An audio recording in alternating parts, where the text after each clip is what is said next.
Touchdown wins the game. McKinnon is in at running back. First down and goal to go. Play action fake. Right side throw. Touchdown!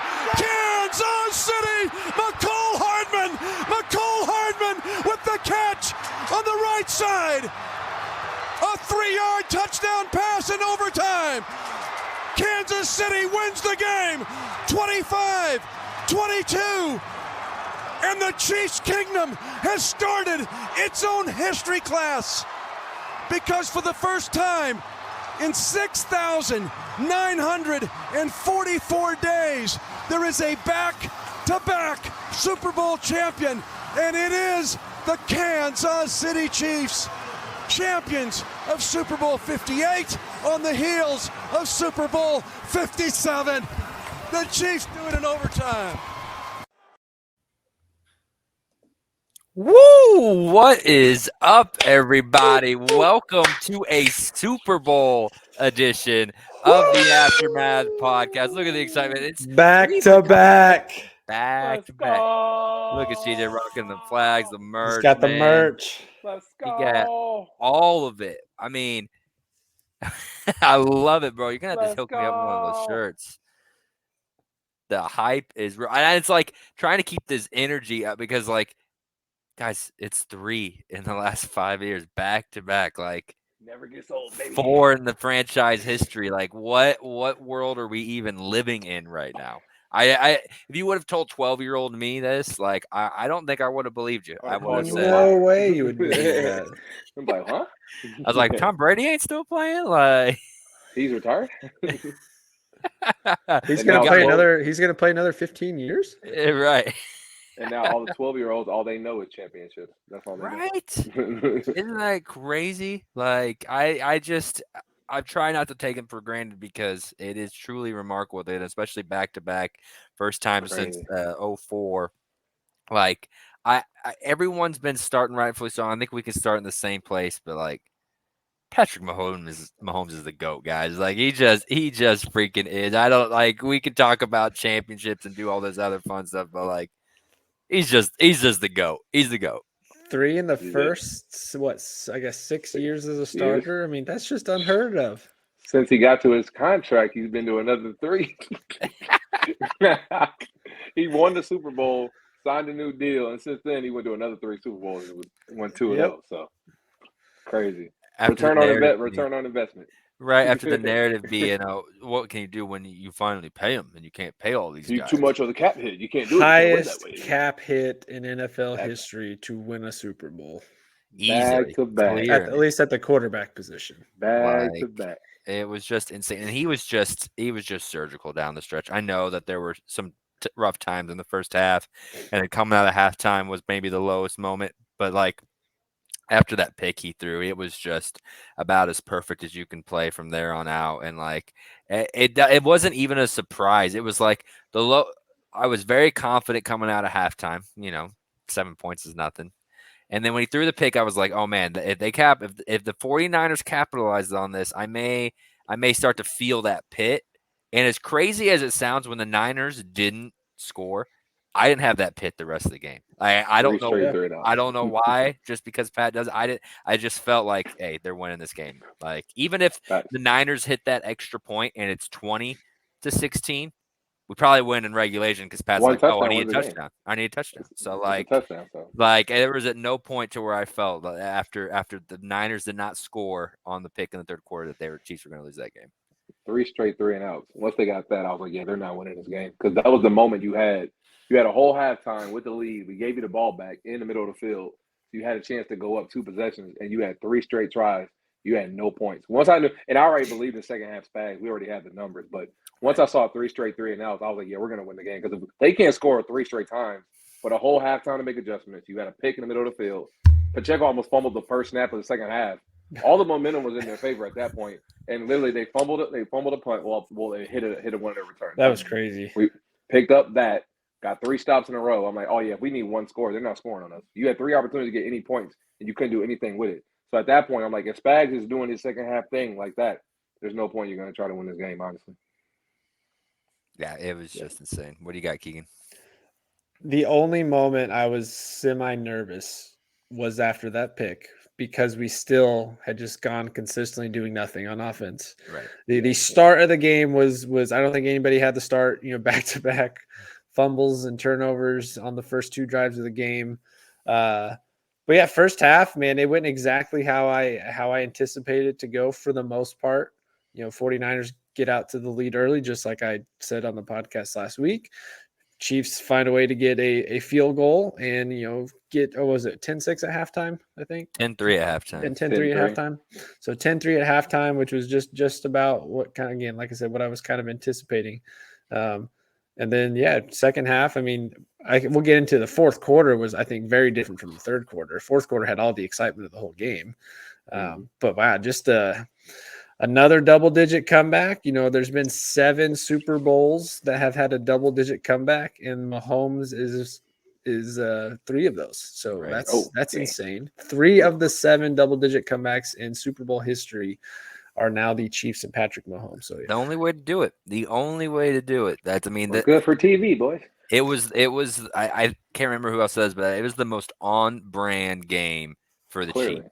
You were down 10. You had a couple turnovers, and then you had random guys that you were kind of doubting all year. I mean, MVS making plays, McCole Hardman making plays, like Mike Pennell, Leo Chenal, like Tommy Townsend, biggest play of the game, the botch snap that went high and he got it down for the field goal. Man, there's just so many small moments in this game that you take one of those away, this game's so different. Yeah, we say that, and I believe that to an extent. But at the same time, when you watch 15 work, it just felt like he was going to make it work regardless, again. Yeah, so like he had a few points to work with there at the end. I mean, almost won in regulation. If Creed doesn't snap that ball low, he might be throwing it to Rashee Rice across the middle and they win in regulation. But because it was low and because he knew the clock was a factor, I think that you only have 4 seconds left. Trav, he just said, I'm gonna get rid of it. Let's see if Trav can make a play. If not, but if it's good, Rasheed was wide open. I see why he was pissed. With the timeout too. Like even if the linebacker, I think it was Warner and then the safety were all kind of boxed. Safety even if clearing, he could have just. Yeah, if one of them makes a miraculous play and stops them short, you still have a timeout. You're on the 1 yard line, yeah. So it was just it doesn't surprise me, but it never gets old to watch this man just when everything's against the wall or whenever you need a big drive. He is 7. Puts the cape on. He in his career, when the team is down by 7 or less with less than 2 minutes, and you have to have it. Patrick Mahomes is 7 for 7 in his career in drives like that. Crazy. Including 2 in the Super Bowl. I guess they were tied. So last year's Super Bowl doesn't count. So including one in the Super Bowl, which is maybe the biggest stage. This is the biggest stage. So I know we need to get to the other guys because this season isn't possible without these other guys. But man, 15 is just something else when you need that. Down, go ahead. When we were down, the Chiefs were at plus 500.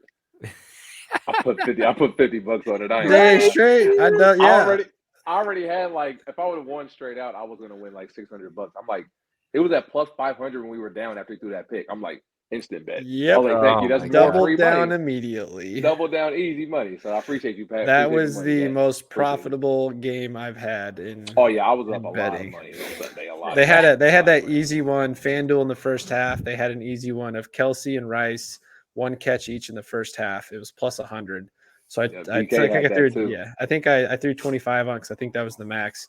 Took that 50 and immediately doubled down back on the Chiefs when they went down. So that was great. I had one of my massive parlay, 13 leg parlay hit. I made a lot of good parlays on Sunday. You guys rolling in it, but I think Keegan, you were about to say before we got the parlay the best play of the game may have been a play that didn't lead to a touchdown. Yeah. Well, and there's a couple like that. Yeah, Chris Jones, either Trent McDuffie's by. I'm talking about the 52-yard throw to McCole in the air. That may have been the best play of the game, even though it didn't result to anything. We haven't seen anything like that in a minute.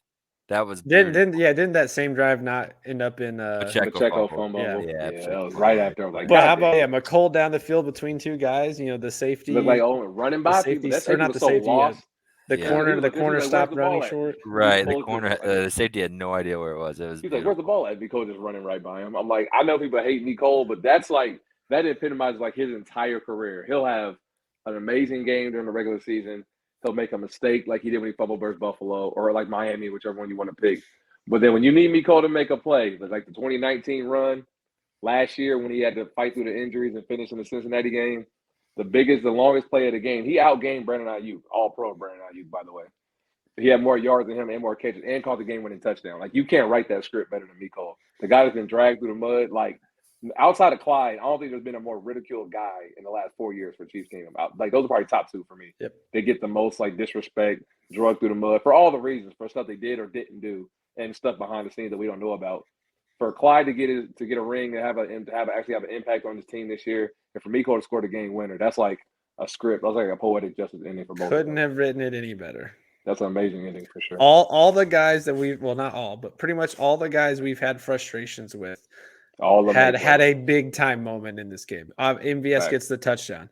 MVS gets the catch immediately after running backwards. He ran backwards. Flashbacks to Demarcus Robinson, but then immediately gets the ball on the very next play, which I was shocked that they immediately threw back to him because you could see how mad Patrick was. You could see Chris Jones on the sideline being angry. Immediately go back to him. Fall down. You're right. But yeah, all these guys, McCole gets the big catch downfield. He gets the wide open touchdown. Kelsey, monster second half. Of course, we knew they weren't going to hold him down to one catch for 1 yard that long. Just every guy on that field made a big time moment. Offensive line, for the most part, after the first quarter, picked things back up. How about Nick Allegretti playing with the torn UCL that nobody knew about? That's insane. Sixth man of the year, baby. Dude, he's so good. Just Sixth all man of the around, year right there. Everybody stepped up. Yeah. Every time we talk about the interior line, I've always found a reason to bring up Nick Allegretti just to be like, hey, if something happens, like they got the best 6 linemen in the league. How many episodes have we done where I've said that where it hasn't been relevant? He hasn't been need to play for like 2 years, it feels like. And then all of a sudden he needs it, and he just went out there about 3 times Super Bowl champ. One of the few guys that's been here for all 3 games, and dude's a stud, dude. It almost scares me that, like, are they going to be able to pay him? Like, I know that's a minor thing. We can talk about that later, but like, look who we got JB, here. JB, welcome in.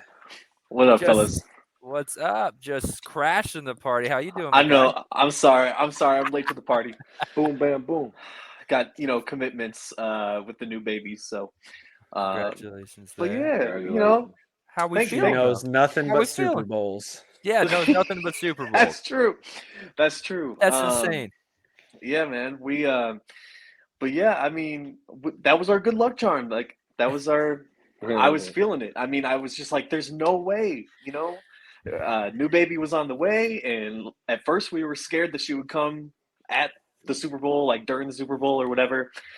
But no, she came a little early, and she was still a good luck charm. 1 week later, we won the Super Bowl. That's awesome. That's Super Bowl baby right there. What'd you name her? Super Bowl baby. Yo, I had a lot of everyone's like, name her Patricia. If Patricia's crazy. Yeah, there's gonna be a lot of Kelsey, Travis, Patrick, Patricia's coming this year. A lot of Kelsey. Taylor. Name's Kelsey. Taylor and Kelsey. Baby. Yeah, for sure. Yeah, MVS just doesn't roll off the tongue. It's pretty, So yeah, not quite. Maybe some Andes if you're a little out there, maybe. Well, with his catches lately, he's been redeeming himself. So I wouldn't be surprised if he's had some babies being named after him. Play out MVS, man. Yeah, MVS post game with the cigar, tweet back out. What have y'all been saying all year? Couldn't have ended his season any better. What you gonna say now? That's the thing about him too, is like there's so many reasons to like Marquez. Like again, he's 6'4", he runs a 4.4, he's got some style, he's got some swag, he's got a little.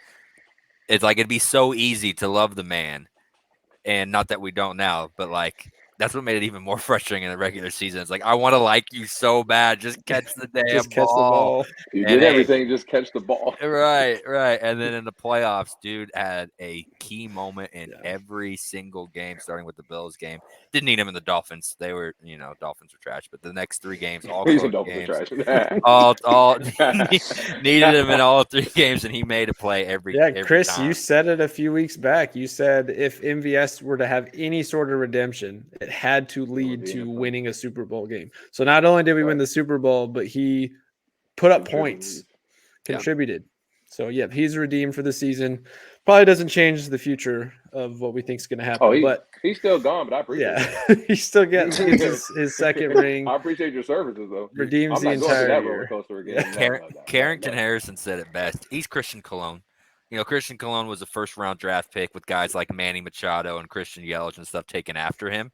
No one cares because he helped us win a World Series. And so MVS, you're a little overpaid, I think, for the production. You had us maybe was a key factor in some losses. No one cares. We went back-to-back Super Bowls. Back to Salute to your service, bro. Thanks, buddy. Didn't I also see that he's now Appreciate you, like bro. top 3 in Chiefs franchise history for most postseason reception touchdowns? Probably Something like that. behind Tyreek and He had Sam. like 7 versus the Bengals, 100 yards and a touchdown. So Yeah. when the lights is on, he shows up. So it was great. Great for him to see. Justin Watson made a few plays. Noah Gray made 2 plays. It was weird because like we've been sitting here for 18 months. No, not really, but like saying Rice, Pacheco, and Kelsey. Less of everything else. And Pacheco didn't have his A game. Like even take away the fumble, you got to credit the Niners. They had a good game plan against it. But even just watching Pacheco, he only had with like 60 yards, I think. Yeah, he was just a little total. off. There was just something with the running that he just didn't quite have it. And earlier in the season, that would have screwed the Chiefs. They would have been done. But 11, 83, 84, and I almost wanted to say 17, but McColl is 12 now. 12. Yeah. All made big plays down the stretch, and that's a huge reason why the Chiefs are able to win this game. Well, and Pacheco still got involved in the pass game late. I think I thought he had like 2 or 3 big catches in that. I don't know if it was the fourth quarter, if it was the overtime drive now. But he had a couple of real big ones there late that kept things going. Absolutely. He still had his total yards. Like that 75-yard mark. He still hit it, even with the fumble. So. Yeah, I wasn't saying he didn't have that he had a bad game. It just I don't know. Yeah, it just you felt like didn't it was get a your little typical. off. You didn't get your typical chunk Big play run. from him. Yeah. Yeah. That D line was tough, but they still. I think he still got it over his overall touches. I think he finished like 15. 16 he had carries, 18 carries. So he still finished with his number, hit his overs. He just Which is wild. He almost, and then we got to talk about this too. He was 4 carries behind Christian McCaffrey.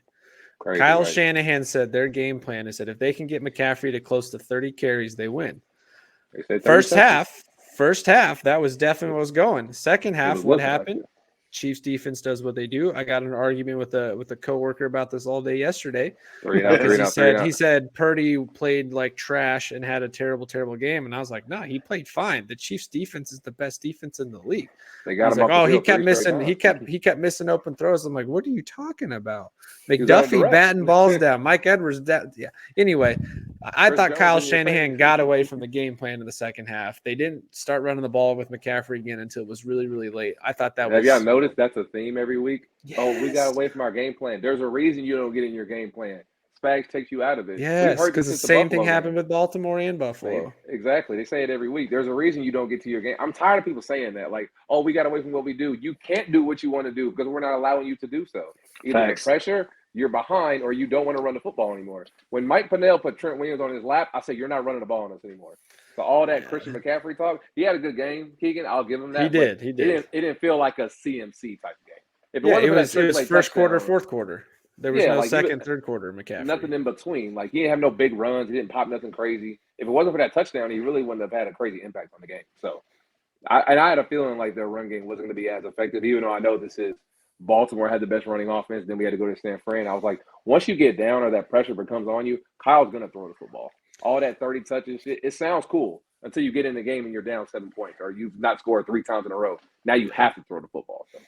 And who would have thought the all-pro, who's probably going to be all-decade left tackle, Trent Williams, has a worse game than our 2 outside tackles. Now I haven't looked at the official grades of all 3 of them, but he had more negative plays than those 2 guys combined. Never would have imagined that. Too. More penalties. Pinnell, Jones. I think even Mike Dana had a spin move on him that they got around. So that surprised me, because he's just a freaking anchor over there. McDuffie shed it too. Have you seen that clip? Like, he slipped. Sneed got on him too. They all were just slipping right under him every time he blitzed. Yeah, Spags did his thing second half. That I still cannot fathom how Chris Jones was wide open right there at the end in the fourth quarter. The guard and the tackle just went like this. I'm like, nobody blocked him. Like, you could have sat and let anybody else go. Don't let the Hall of Famer go. Yeah. Like, he even said himself how surprised it was. It almost caught him off guard trying to get back there. That was a screen. He was like, "Whoa, this screen!" Man, if he would have tripped over his third leg on the way to the quarterback, man. Like. No, that was funny. That was the funniest play outside the one before when Nick Bosa tried to fake spin into Jawan Taylor. It was slow as dirt. And then on my timeline, all I saw on my Where's feed, the flag? that's a hold. I'm like, he's trying to back him down like this is basketball. That was the weakest spin move ever, and you trying to call that a hold? I'm like, out of all the tackles, you called it on Jawan Taylor. That was the funniest part for sure. That was funny. It was nice though to see a relatively clean game from the refs. I didn't really have much issue with any calls. No really, just misses or nothing. When crazy. The only screenshots after a game are holds, it was a well ref game because you can do that all day for every game, teams, every game. When there's nothing downfield, when there's no face, that's when there's no slow it down a catch or anything like that. It was a good officiated game because there was no overall controversial play, nothing outside of that catch one that they didn't review. I think Juszczyk caught it. I thought it was a catch. I think he caught it too, but it should have been reviewed. It should have been looked at. Yeah, I guess the only other thing was the two spots. Rasheed Rice's spot on third down. I think Kelsey's spot early in the game too. Those were both bad, but didn't impact it. I was going to say, as clean as that was, I went on Twitter thinking, there's going to be still some people that are complaining about the refs. And I'm like, after that game, I was thinking, that was so clean. How is there going to be anybody? But there's going to be somebody. I actually saw something today. It was in the fourth quarter. Stop me if you guys have seen this. But it was in the fourth quarter, about 1:42 left in the fourth quarter. We were on our final drive. And it was the play, we had a 1st and 10. And we kind of had a broken play. Pat ran the ball himself for 2-3 yards, and it was supposed to be a 2nd and 7, 2nd and 8. Yep. But it was 1st and 10 again. I haven't gone back and I haven't watched the clip to see if that was corrected or if it even really mattered. In real time, you don't notice it at first. It was the first. The ticker was wrong on the screen. Yeah, they just spotted the Kelsey short.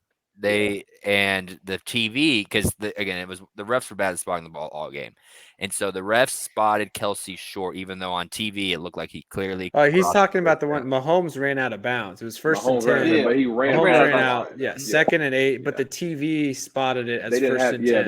They didn't have the right spot. But they did. Yeah, they didn't say it during the live broadcast what it was, but they correct on the next play. Then it was 3rd down.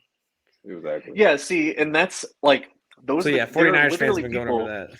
They're like, oh, it's rigged for the Chiefs. I'm like, but you were watching the game. You saw the first play. You saw the second play. So what play would be next?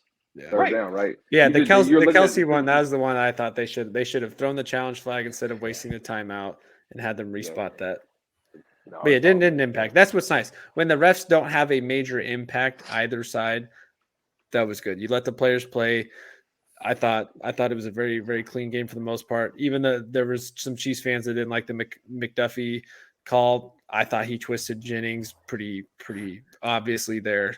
I said it was a Bradbury play at my party. It's the same thing. Yeah, my buddy was complaining too, and he's like, "Hey, we got the Bradbury call last year.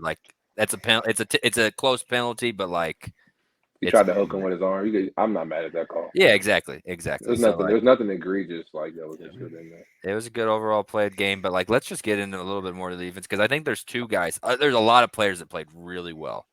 Mm-hmm. Which of the 2 guys are you saying is the MVP of the defense for that game? Because there's only 2 options, and we've brought them both up. You going McDuffie or Chris Jones? Because they both balled out of their minds the entire both saved a game. touchdown. They both Probably saved Chris, maybe. They both saved game-winning touchdowns. I know. I'm leaning Chris because his I like to watch Chris Jones. Like that's where my eyes start on every defensive play is where's 95 and was he? And he's just so dominant. Even when he doesn't, register a stat, or even a pressure or anything, you can just tell his impact. McDuffie had, 4 or 5 plays that you could clearly see that were huge. But like Chris Jones, it felt like every play. He forces the protection to go certain directions, which causes Purdy to get off his spot. And I think that's the one thing my buddy that I was talking to, he's like, Purdy just kept trying to like in the pocket, he would lean forward and unload instead of, getting set. I was like, I don't know. I didn't really see it that much. But when Chris Jones' presence is there, it forced the protection around a little bit. And even on the plays, like you're saying, where he didn't make something happen, he's got that big old club that he's throwing up there, and that forces you to change the angle. But yeah, I mean, McDuffie was, man, he had that big time deflection downfield. Man, he's just all over the place. I mean, I even thought Snead had a pretty solid game. Mike Edwards had another block going out of bounds. Josh Williams tipped one at the outside corner. All around, yeah, this defense, and we said this on the pregame episode, that the story all week to me felt like there was a disciplined franchise heading into this game, and there was a team looking for excuses as to why they won't win this game. And I thought after the first quarter, that's what it looked like on the field. Is you had a team that was disciplined, and we've said this all season. The Chiefs defensive backs, best coach group in the NFL. Dave Merritt is the best defensive back coach in the country, and they are so good at their timing on when they turn, when they look back to the ball, when they reach up, that they don't get penalized that much for it. And now I know Snead got some physicality early in the year, but they were just perfect execution, I thought, all game. And really the only plays that you kind of either scratch your head or were frustrated on were the ones where a guy was wide open on a busted coverage. But even on the busted coverage ones, even on the busted coverage ones, most of the time we're so good at rallying to the guy with the ball so quickly that it didn't turn anything. Like even that Deebo Samuel where he beat Snead down the field, Purdy, because of the pressure, didn't get to clean his throw off, and so Snead's able to catch up just in time to deflect it. Exactly. No, for sure. Those were the 2 biggest plays. Who had the block PAT? Leo. Yeah. Leo. Okay. So that to me might be the biggest one of the game. So I think somebody else was getting their hand up too that was going to get it. But I think didn't Pennell and Leo basically share both? Like I think so because Pennell blocked one on and they both I saw 2 hands in there. But Leo was the one that hit it. But I think both were up there. So. Yeah.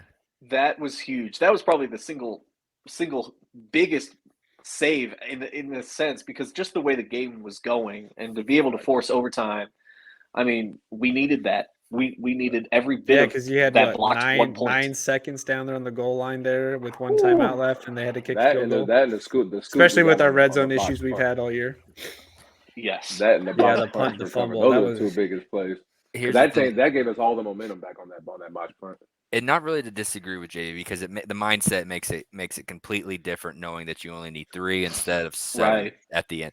But in my mind, like it plays out very similar, and like with the timeout, knowing you need a touchdown there at the 9-yard, even though the snap's low, there's no rush for Pat. Pat's it has 9 seconds in a timeout, so he's gonna try to get as many yards as he can on that play instead of just throw a quick fade.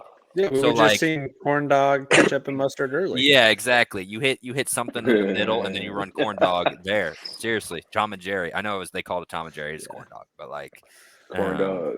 Like so, in my mind, the Chiefs still win that game just in regulation, but that does not take into account the mindset and just the So I just think Pat was masterful, man. What was your guys' take on?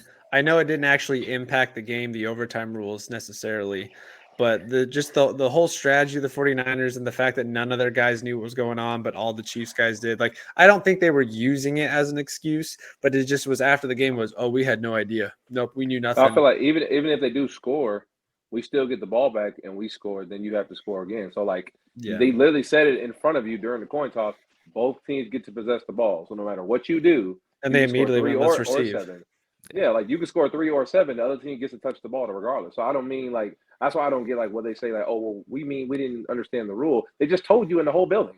Everybody in America knew that both. I think to me it was more the fact that the coaching staff didn't prepare for that ahead. I mean, the coaching staff was probably prepared, but the players not knowing that ahead of time, that was kind of crazy. Like, Christian McCaffrey was dialing down. They were walking us down all the way to the 10. And if it wasn't for that Chris Jones pressure and like Chris said, like that McDuffie blitz, Spags timely blitz. But McDuffie got his hand up in front of Purdy's face. that was the game right there because Snead got beat on that play, and BA was Jake wide across open. the face, yeah. So if Trent doesn't get there, so he would have scored. So which is nice because McCaffrey was eating up so much yardage on that drive. Yeah, in they were overtime. moving the ball. You could see he wasn't gassed, but he was tired. So he came out, and then you get the stop the next play. Mitchell, yeah. No, they did their job. I was very shocked on one of those plays, like the Chris Jones play. How do you, from a Kyle Shanahan perspective, I know he's one of the better offensive coaches, if not like a top 3 coordinator in the league. How do you go empty on a pressure situation inside the red zone? That's very dumb. And I'm not trying to say he's a bad coach. He's obviously a great offensive mind. But to go in an empty set, you have Chris Jones over your guard as a 3-tech. You have Christian McCaffrey come in motion, not in the backfield. He's coming in motion to go away from me. So he's not inside protecting me. So you're telling 5 linemen to block Chris Jones and all the other linemen, and Chris Jones gets a one-on-one. That was the dumbest thing I ever saw the whole night. Outside of the missed opportunity, the other things they did on defense, for you to block Chris Jones one-on-one inside the red zone in a pressure situation, that was just giving up points for me, honestly. I still can't believe he did that. Against the backup right guard. Yeah, like, and there's Feliciano was already out at that point. George Kittle wasn't in there. He didn't get a chip. McCaffrey wasn't. They really didn't chip that much. That's what I'm saying. Like, I was like, all right. And they said all week from the other fans, we heard it. Like, hey, they're going to have to give out help. They're going to have to chip because Chris Jones is just that good. And our D-line's been playing very well. So for them in that situation to not do that, that was probably one of the worst coaching decisions I've seen next to that DeMar Hamlin fake in Buffalo. Like, those were probably 2 of the dumbest decisions I made. I was like, you don't double team Chris Jones in a pressure situation in the red zone? You're just giving away a one-on-one. I'm like, okay, thank you. Yeah, it was insane. See you later. I don't get it. And with the OT rules though too, like it really didn't mean much as far as like I think Kyle Shanahan believed like he wanted that third possession. We can just sit here and disagree. I think that was stupid because of who he was playing, but I really think that was on the field. Duh. Yeah, his like that was what him and his coaching staff had decided. What was just funny is the lack of communication amongst the players. I mean, when Harvard grad Kyle Juszczyk doesn't know it, you didn't say it to anybody. Harvard grad is crazy. Yeah. My favorite tweet of the night is, when the 49ers players are learning the overtime rules at the same time as Ice Spice, we have a problem. Yeah, exactly. I don't believe the whole notion that they didn't know. Y'all watch football games. Y'all been in it. They don't though, dude. CJ, what? You know these dudes don't watch football games. They watch film. Well, remember the rules changed for this year. So this was the first. I think this was the first overtime game of the playoffs that impacted. The whole intercom, the whole building heard it. But they didn't know that ahead of time. That's what I keep coming back to is the Chiefs players were asked about that too. And they said, no, we knew about this in training camp. We've prepared for this. We designated time at practice this week just for this scenario. And the 49ers players didn't have anything. Everybody watched that Buffalo game. I don't care if you're an NFC team or not. We all watched that game. Everybody did. I think there were certain players that did, but NFL guys are weird. They don't watch it for sport as much. Yeah. Now, some guys do. I think Pat's one of those guys that does. I think Trav's one of those guys that does at time. But they live it so much they don't watch they watch a lot of film, which is completely different because you're looking, how you're going to attack these certain things. You're not listening to the announcers. You're not, always exactly sure what's going on in the game. Like that's how they consume a lot of their football. So they probably hadn't, even given a second thought about the change of rules. I know. I watch games after film. I know. And everyone's a little different. I'm not saying it's 100%, but I'm saying that you just hear enough stories. Like Willie Gay said he didn't know the Chiefs were a franchise until he was drafted there because he doesn't watch football. You seen that clip? It was during Super Bowl week. Willie Gay literally said, "I didn't know the Chiefs were an NFL franchise, so I got drafted. I don't watch football." Like there's a lot more of those guys than you would think. And so, like, I really don't – it just shows the lack of preparedness. I went on a rant last week about how annoying and undisciplined and big a crybaby the 49ers are being, and that is just spread into the coaching staff. Yeah, right there. Like, did it really matter? No, but it just shows the entire organization's flaws, and that's why they lost. You didn't tell your team, hey, both teams get to touch the ball. Yeah. Y'all didn't know that? Like, okay, all right. Out of all, you're in the building all day as a coach, right? Like 5 a.m. to 6 p.m., like 12 hours. Like, for you not to tell. Oh, man.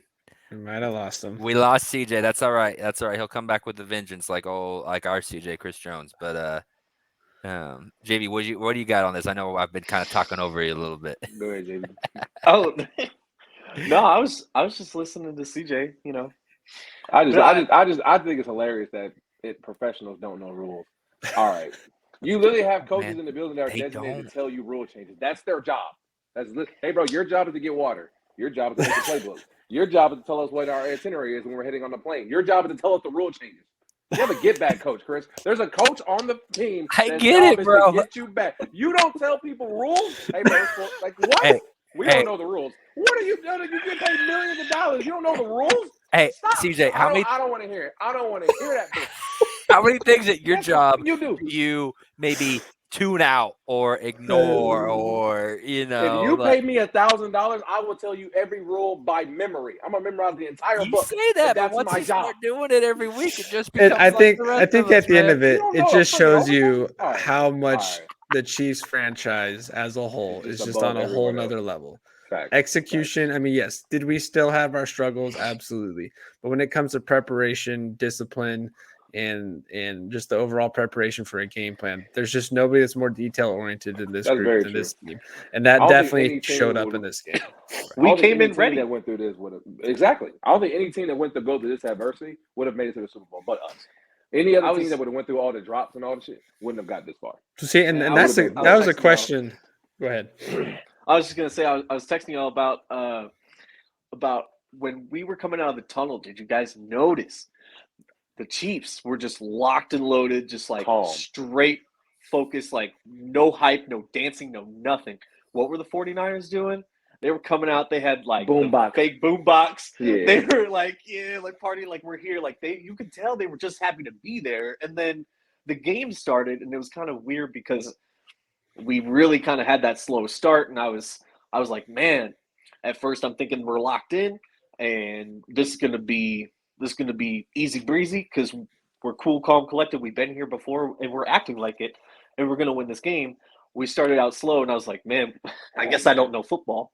I guess I don't know a mindset of like an athlete that's actually been here, done that before. And then we ended up winning the game. So I was right by the end of the game. But like, man, we proved it though. I mean, it's the execution of a team that's been there and done that. And especially Patrick, he's been there. The fourth quarter is always different with Pat Mahomes. Oh yeah. So I mean, especially overtime. Right. Yeah, I love that in the post game interview. He's asked about being an underdog. He's like, dude, we're the Kansas City Chiefs. We're never an underdog. He's like, this is how I like it. I like being down double-digit points. Give you that confidence that you're up, and then watch me take it away. Plus money, baby. But I wanted to shift. Do that. Yeah. Wait, real quick. Do you think the Niners came out to "Famous" by Kanye West? Because that would have been hilarious with Taylor Swift in the house, man. That would have been fun. If that was what was playing on the boombox, they would have tried to troll. They would have tried to troll. I would have loved it, man. Like low key, I would have hated it, but I also would have loved it because that would have been just been the ultimate gamesmanship coming out to "Famous" by Kanye. But anyway, sorry, where were we switching to? Which direction? Okay, so I want to shift gears here for a moment, and then we can kind of wrap up after this. The Dynasty is official.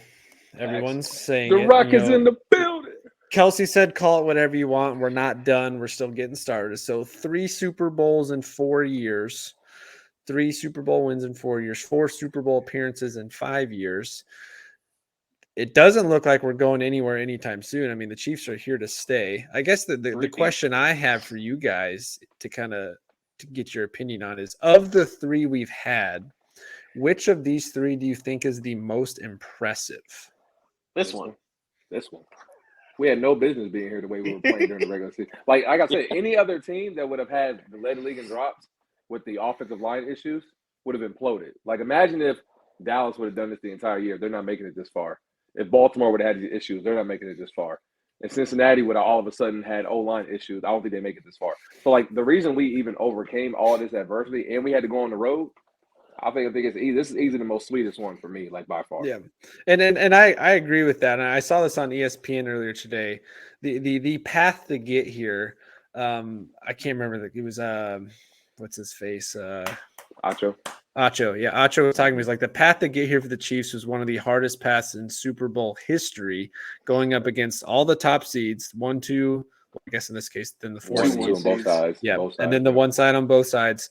every team they faced at the time of playing them was top 5 offensive team, and they faced 3 of the top 5 defensive teams going into the Super Bowl, and did all of that on the road when they said Mahomes couldn't win a playoff game on the road, which because he's never had to go on the road because we just all we do is win. So I found that to be really just intriguing statistic as I looked at this, because I think as you dissect the games, I still kind of think that first one was super impressive, because not only did we come back from the double-digit lead, but then we just blew them out there in the fourth quarter, went up. But I also think last year's game was quite impressive with the way we handled that down the stretch, going up against, at that time, the Eagles were a juggernaut. Obviously they didn't look like that this year.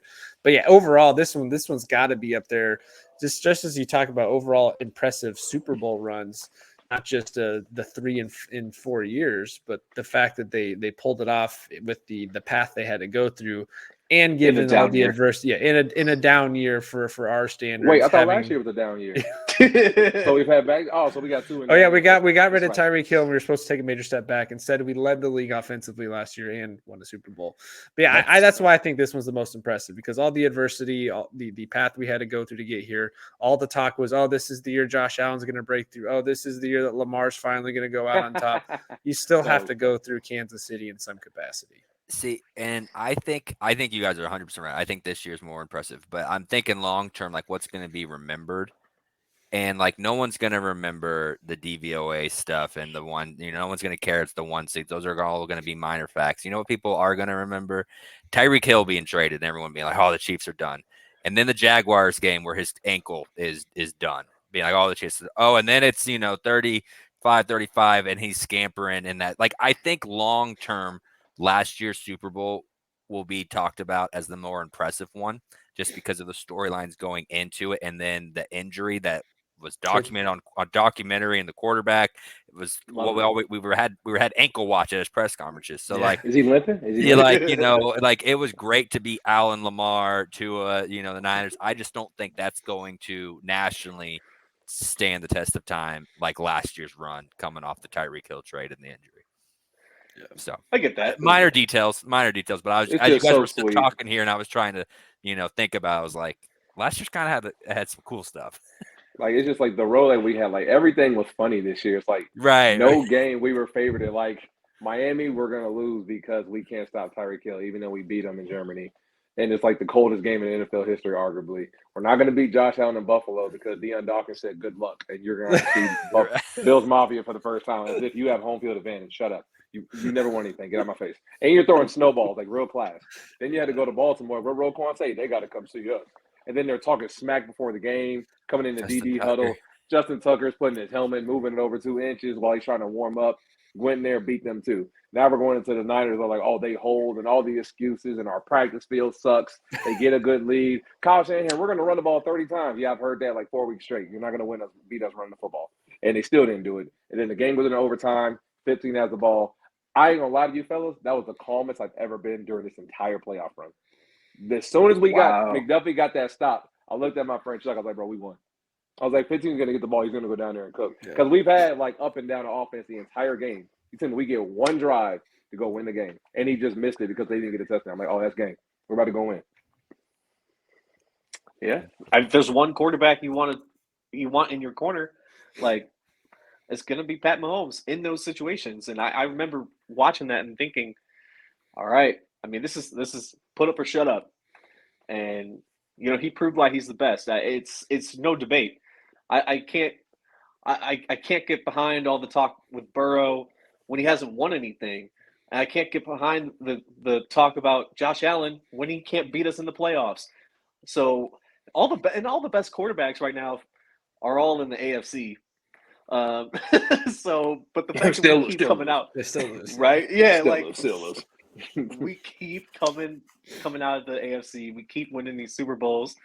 And I mean, Patrick Mahomes, man, he's in my eyes, I'm not entertaining any quarterback conversation this offseason. I'm putting my hater blockers on. Don't talk to me. If it ain't Brady, maybe Montana. I'll give the Montana one maybe a slight talk just because he won a lot of his Super Bowls in that 80s era. But if it ain't he's got 4. Yeah. He has to get to that 4th, but those are the only 2 I'll entertain. If it's not, now the conversation to me, the GOAT conversation comes down to You need one drive. You've got less than 2 minutes left on the clock. You need one drive to go win it. There's two quarterbacks you're going with. It's And we're Brady the or four Mahomes. receivers. 12 or 15. Hey, well, Mahomes proved this year it doesn't matter who those receivers are. No, I know that's what I'm saying. If we're Broke us four ankle, don't here, matter. We're the targets. Which quarterback you picking? Just think about how much Just better saying. we'll get, like Maybe when Mike Vick. the draft comes. Like, That's what I'm are saying, we- JB. They hate us now. Yeah. Imagine if we get Wait that till alert that this comes across our offseason. phone. What if we actually do get a trade like Terry McLaurin? You think the league is going to be? They hate us now. Imagine we actually do get a wide receiver one. You think it's scary now? What are we going to do? We actually get somebody to get 1,000 yards to help Kelsey and Rasheed. What is the offense going to look like next year? When I was Rasheed Rice I was talking to my buddy huge. about that too, because he kept saying, "Oh, Kansas City's not a destination place." I was like, I get it from maybe a location wise. You'd rather go, play in LA or Miami. I'm like, but do you want to win rings? But Like someone's gonna This is a take good- I would think someone's gonna take a pay cut this offseason and go, all right, I've made my money, but I can't get to that big game. Mahomes that can do it James with Palmer, that all bunch that of receivers. summer Let talk? me come show you what I can do. So that James Palmer talk all summer about receivers want to come play with Pat. Do we actually get that this summer? Hopefully. Like some big receiver takes a real pay cut. Like, all right, I'll go with Kansas. Mike Evans. Oh, for a 1-year deal, I'll take it. He doesn't even need to because he's got the Super Bowl ring himself. But Yeah, yeah. He's anyway, a Hall of Famer if he want to come here. another thing I wanted to bring up because I thought this was just pure genius play calling. I was frustrated with Andy's play calling in the first half. I thought his scripted plays just felt nothing exciting. But late in that game, there was one play that obviously there are many plays that were turning points to the game, but there's one play where Mahomes completely outsmarted the entire defense. And I give him even more credit because we didn't do this all year. This has not been part of his play style ever. Chris likes this play. The shotgun. I'm sitting there watching pre-snap. It's like was it like third and one or something? Yeah, it's like 3rd and 2. It was short. Clyde Edwards-Helaire's on his right hip. I'm going, oh gosh, we're gonna run to Clyde. He's gonna give it to him. Get stopped for a Clyde. 2-yard loss of 4th down. That was drunk me. The play was Mahomes saw that so perfect that not only did the camera not catch it, I'm sitting here going, everyone knows this ball's going to Clyde Edwards. Boom, takes off for 20 yards. Bosa flies past him. And then you hear Mahomes talk about it later. And he goes, oh, I knew going into the snap pre-count that Bosa, he's like, all the tape I've watched on Bosa is that he's going to bite on the inside. Boom, gone. He said that was the only time it was a called designed run for him in that scenario. As soon as they called the play, Mahomes changed it to this is going to be a design read, Andy. not read, but a design. Well done.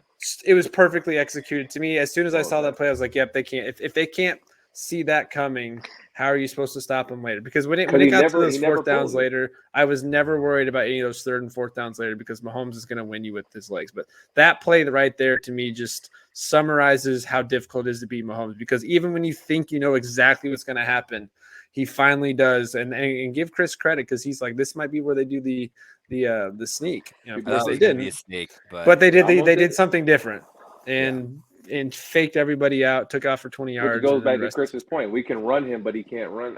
Yeah. It's always my biggest point. Dude can run around and void, but he can't run 1 yard and take hits down the field. But shoulder down everything, but he can't run 1 yard. Okay. Yeah, they and also it's happy time. Andy, get rid of the rush to the line on 3rd and 1. You can't do it. It doesn't work for this offense. Whenever we rush to the line and try to run, really actually do it. Everyone needs to take a breath in the huddle. Let the big guys get their breath, and then we'll plow. But we rush it to the line does not work.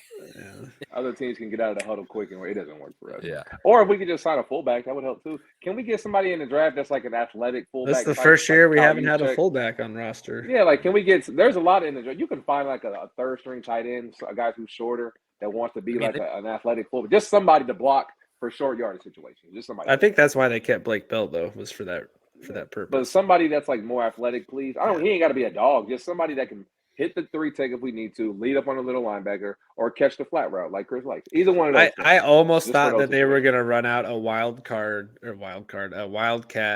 with Pacheco on one of those 4th downs. It was the one where they lined up like they were going to run, and then it ended up being the quick dump to Kelsey, I think, Rasheed Rice in the flat on the screenplay. And like for some reason, I just felt coming in. I was like, what if they just line up with Pacheco under center and he just plows forward? Exactly. I thought the game, and I shouldn't have thought that because I know Andy's smart enough that Pat's going to have the ball in his hand in those moments. I really thought, though, on that first fourth down in overtime when Kelsey motioned across and started to come back, that he was going to stop Yeah. under center. Yeah. That was my initial. Chris was like, whoosh. I was like, and then I was pretty intoxicated at that point. But that's what I thought was going to happen. It seemed obvious. 4 plays later, I thought Clyde was going to get the ball on the zone read. I was like, I didn't know what was happening. I was lost. I'm glad Andy just kept it the right way. I knew it was going to be some type of action, like motion. I'm like, we're going to my biggest fear, we were going to try to run the shuffle. I was like, please don't shuffle the ball to Trav in the middle of the field. Yeah. If you're gonna run a play, I was screaming to my friends. I was like, anything like run pass option, like RPO, get him on the edge where he can use his legs. And the matter of fact, it was a design run is even better. Well, there were even a few times. There were a few times they had Hardman come in motion. I was like, all right, jet sweep. Nope. Yeah, jet sweep. Just anything you can get him on the edge where you can either throw it or run it. Give him the option. I don't like sticking to just one play unless you know you're going to run it. But if you're not, just give him a two-way go. And the fact that he was wide open, because I remember Aaron Rodgers did that same thing a lot when he was in Green Bay. He handed it off like 1,000 times. And the one time he got inside the 5, he would just pull it and he'd be wide open, which is kind of funny because like Pat's not slow, but teams just don't think he runs when he. And then in the playoffs, his rushing numbers go. He's just got that perfect spatial awareness of what's going on around him that he knows when he needs to kick the burners on. And then I like what he said. He said at the, I don't remember if it was after. Yeah, it was after the game. He said, "Yeah, people don't realize like I got faster this year." He's like, "I might be older, but I got faster this year." And I think those guys just take it for granted when they get out there and they start chasing me, and then they realize, "Oh shoot, I can't catch up to him." So no dad bod on this side. Nice. Facts. So good. Oh, guys, we've gone 51 minutes and we haven't. Yeah, we could. We haven't even talked about the other GOAT that played in this game.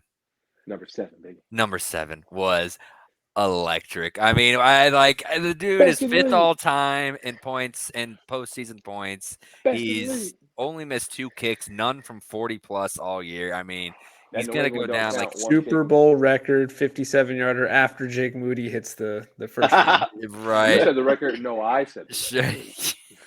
I mean, to me, does that, I wouldn't say wrap it up, but that's got to push him above Justin Tucker for spot in the Hall of Fame next. Tucker's been in the league longer, but Tucker's made more bigger kicks and big moments. So he's more clutch. Tucker's got way more clutch kicks. Yeah. Like in the 3 rings. Like if you sit here and think about Tucker, the only thing that comes to mind is that one in Detroit, that like 65-yarder or whatever it was. That was insane.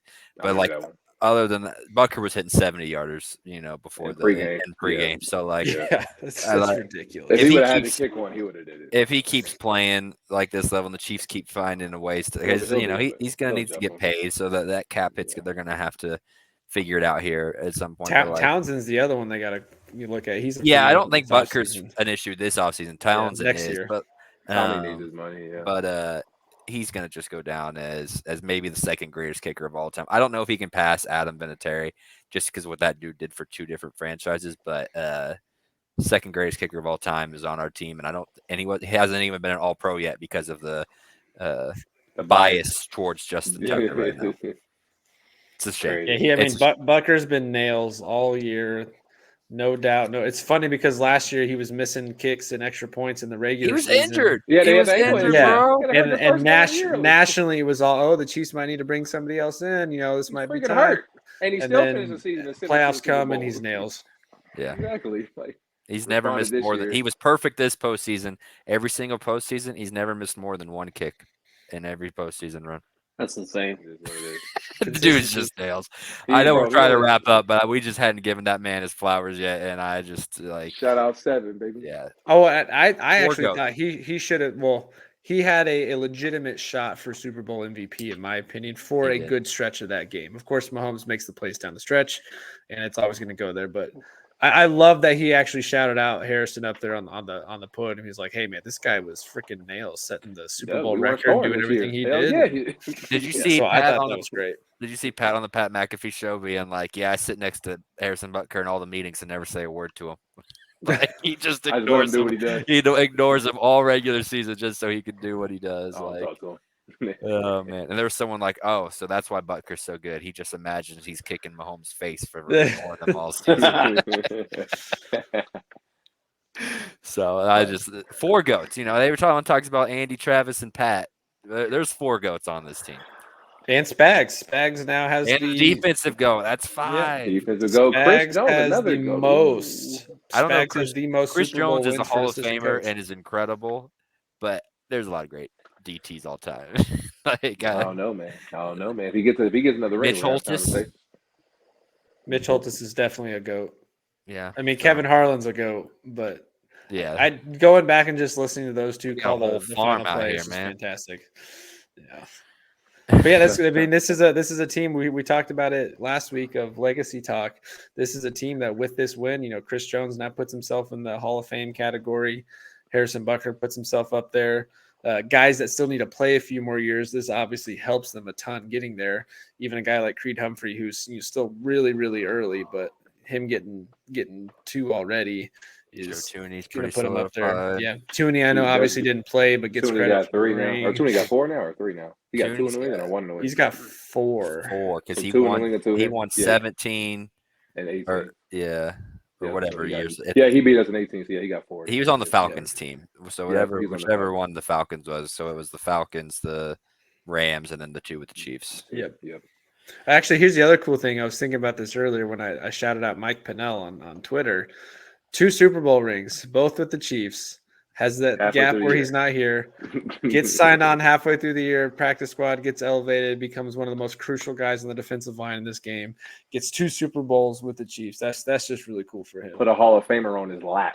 Oof, Yeah, that was Dude, tough. it was That so was tough. good. I mean he had at least 4 or 5 plays in that game that had game altering type outcomes. Facts.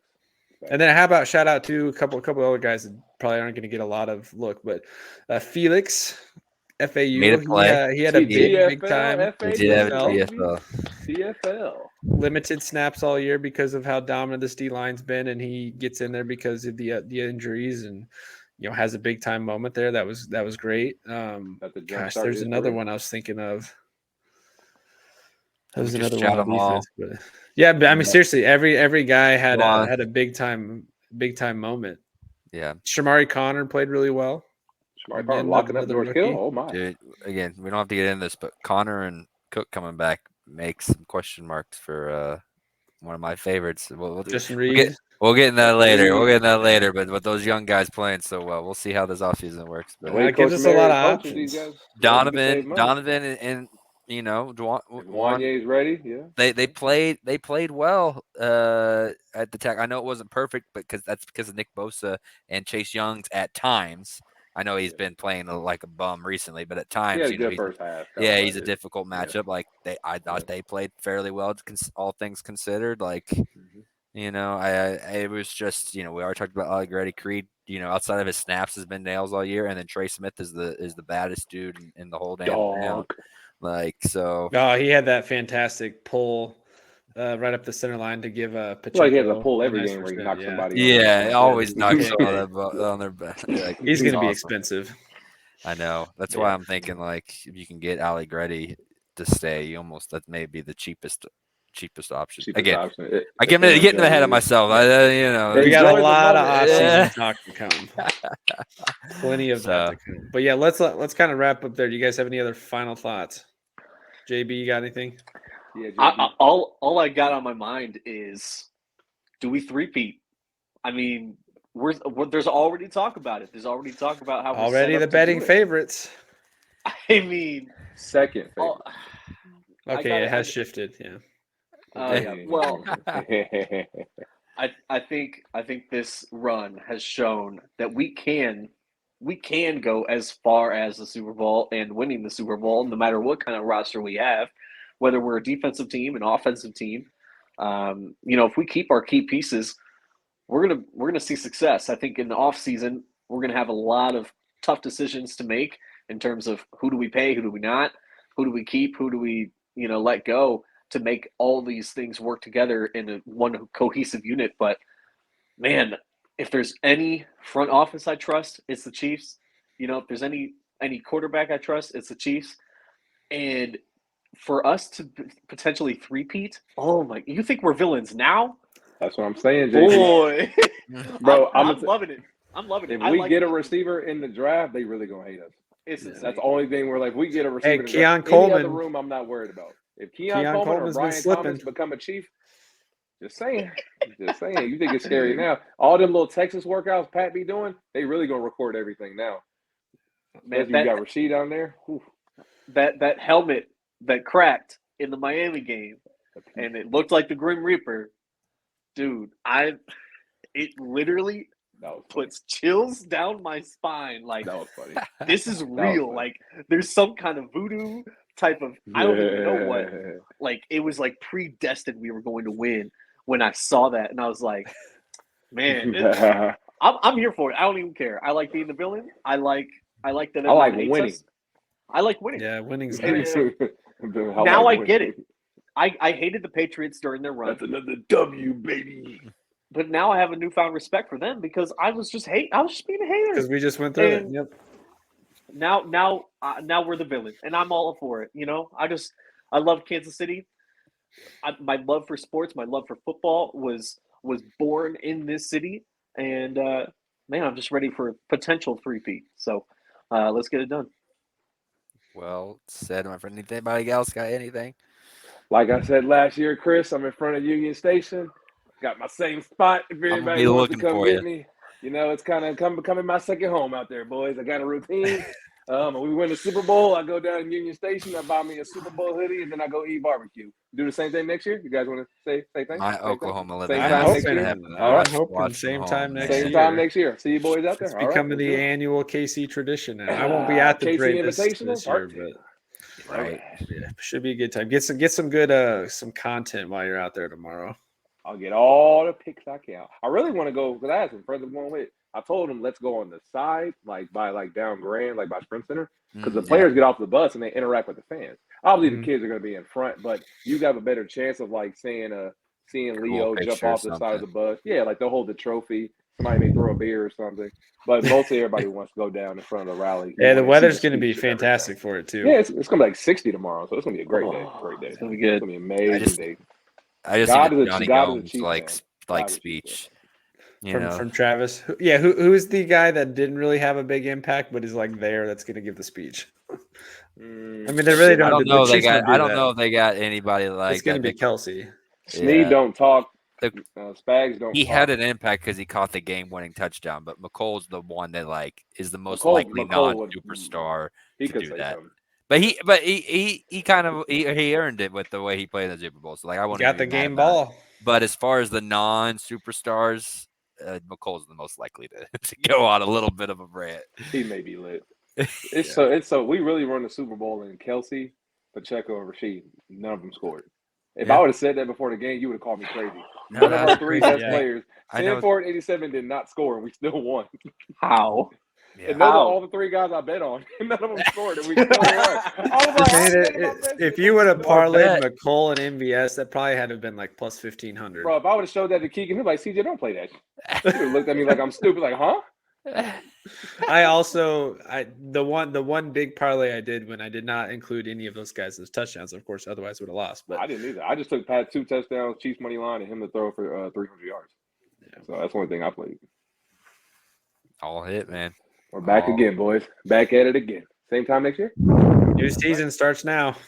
Starts now. No. New season starts Thursday. Thursday. Enjoy the hell out of Beach is already. Beach is already looking. Beach can do that. We don't have to. He's been doing that. We'll start looking at. Yeah, you know, Andy's already going. All right, we're looking forward to the challenge of our Week 1 opponent.